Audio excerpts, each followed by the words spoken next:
കണ്ണൂരിൽ പാമ്പുകടിയേറ്റ് മരണം. തളിപ്പറമ്പ് പട്ടുവം സ്വദേശി നഫീസയാണ് മരിച്ചത്. പാമ്പുകടിയേറ്റ് പരിയാരം മെഡിക്കൽ കോളേജിൽ ചികിത്സയിലായിരുന്നു നഫീസ.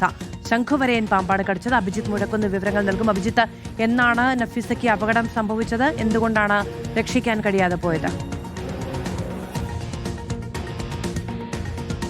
പരിയാരം മെഡിക്കൽ കോളേജിൽ ചികിത്സയിലായിരുന്നു എന്നുള്ളതാണ് നമുക്ക് മനസ്സിലാക്കാൻ കഴിയുന്നത്. തളിപ്പറമ്പ് പട്ടുവം സ്വദേശിയാണ് നഫീസ. പാമ്പുകടിയേറ്റ് ചികിത്സയിലായിരുന്നു. അഭിജിത്ത് മുഴക്കുന്ന വിവരങ്ങളുമായിട്ട്. അഭിജിത്ത്, വിവരങ്ങൾ എന്താ?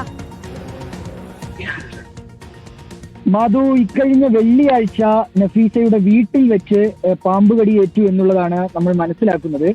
ശംഖുവരയനാണ് കടിച്ചത് എന്നുള്ളതാണ് ഇപ്പോൾ മെഡിക്കൽ കോളേജ് അധികൃതർ നൽകുന്ന വിവരം. ഇവരെ ആദ്യം തൊട്ടടുത്തുള്ള ആശുപത്രിയിലും പിന്നീട് പരിയാരം മെഡിക്കൽ കോളേജ് ആശുപത്രിയിലും പ്രവേശിപ്പിക്കുകയായിരുന്നു. ഇന്ന് പുലർച്ചയോടുകൂടിയാണ് നഫീസയുടെ മരണം സ്ഥിരീകരിച്ചത് എന്നുള്ളതാണ് ഇപ്പോൾ നമുക്ക് ലഭ്യമായിട്ടുള്ള വിവരം. 70 വയസ്സുകാരിയാണ് തളിപ്പറമ്പ് പട്ടുവം സ്വദേശിയായ നഫീസ.